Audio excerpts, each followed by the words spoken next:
लोकसभा चुनाव 2024 के नतीजे आ गए। उसके बाद सरकार भी बन गई। सरकार भले ही गठबंधन की हो, लेकिन इसकी भविष्यवाणी भारत जोड़ो अभियान के संयोजक योगेंद्र यादव ने बहुत पहले ही कर दी थी। सरकार बन चुकी है, तो अब सबसे बड़ा सवाल ये है कि आखिर इसका तीसरा कार्यकाल कैसा होगा, किस तरीके से ये सरकार चलेगी, किन किन मुद्दों पर बात होगी, और पिछले 10 सालों में जिस तरीके से सरकार ने एक खास वर्ग को लेकर टिप्पणियां की हैं, क्या वो इस कार्यकाल में होंगी या नहीं होंगी। वहीं दूसरी पार्टियां, खासकर इंडिया अलायंस की पार्टियां आने वाले सालों में किस तरह काम करेंगी, क्या वो विपक्ष की अपनी पूरी जिम्मेदारी निभा पाएंगी। ये तमाम ऐसे सवाल हैं जो कि लोगों के जहन में हैं। इसी सवालों पर मीडिया से बात करते हुए योगेंद्र यादव ने बहुत अच्छे तरीके से जवाब दिए। आइए हम आपको वो भी बताते हैं। योगेंद्र यादव ने मीडिया से बात करते हुए कहा कि सरकारें सिर्फ डंडे से नहीं चलती, सरकार इकबाल से चलती है। योगेंद्र यादव ने कहा कि इकबाल एक ऐसा लफ्ज़ है जिसे बहुत अच्छे तरीके से सुना और समझा जाता है। राज करने वाले का सिर्फ एक प्रभुत्व नहीं होता, उसका एक स्वीकारिता भी होती है। लोगों को लगता है कि उसका हक है।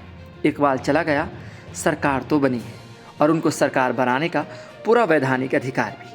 नंबर से मैंडेट नहीं है, सरकार है, इकबाल नहीं है। योगेंद्र यादव ने बात करते हुए कहा कि अगर आप बीजेपी के वोट पर नज़र डालें तो आपको पता चलेगा कि पूरे भारत में इनको वोट का नुकसान तो हुआ है, और उसकी वजह यह है कि जनता इससे असंतोष है। आप कह सकते हैं कि जनता इनसे उब गई है, इसीलिए इस वोट में कमी आई। आंध्र प्रदेश के हवाले से योगेंद्र यादव ने बात करते हुए कहा कि कहीं ना कहीं आंध्र प्रदेश में इनकी मिट्टी पलीत तो हुई है। साउथ ने इनको बचा लिया है, लेकिन कहीं ना कहीं इनकी मिट्टी पलीत इस जाविये पर हुई। वहीं मुस्लिम समुदाय पर मीडिया से बात करते हुए योगेंद्र यादव ने कहा कि मुस्लिमों को कहीं ना कहीं पिछले कुछ सालों में बहुत मुश्किलें हुई और आगे भी होंगी, मगर इस बार उतना नहीं होगा जितना अब तक उनको हुआ है, क्योंकि अब गठबंधन की सरकार है और उन्हें इन मुद्दों पर बात करने या उन मुद्दों पर सवाल उठाने पर सोचना ज़रूर होगा। वहीं आगे बढ़ते हुए योगेंद्र यादव कहते हैं कि देश का हर शख्स अल्पसंख्यक है, इसलिए उसे अपनी लड़ाई खुद लड़नी होगी। वहीं योगेंद्र यादव ने क्या मीडिया पर तनकीद करते हुए कहा कि मीडिया ने जानबूझकर गलत खबरें दिखाई।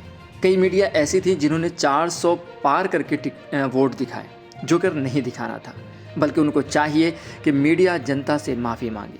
उन्होंने आगे कहा कि अगर मीडिया पिछले कुछ महीनों पहले ही अगर उसने ये दिखा दिया होता कि सरकार इस बार पूरी तरीके से सत्ता में नहीं आ रही है, तो ये जो आंकड़े इस बार एनडीए को मिले हैं शायद ये भी नहीं मिलते, बल्कि उससे और भी कम हो जाते। वहीं दूसरी जगह योगेंद्र यादव कहते हैं कि शायद बीजेपी को 190 सीट लाना भी मुश्किल होता।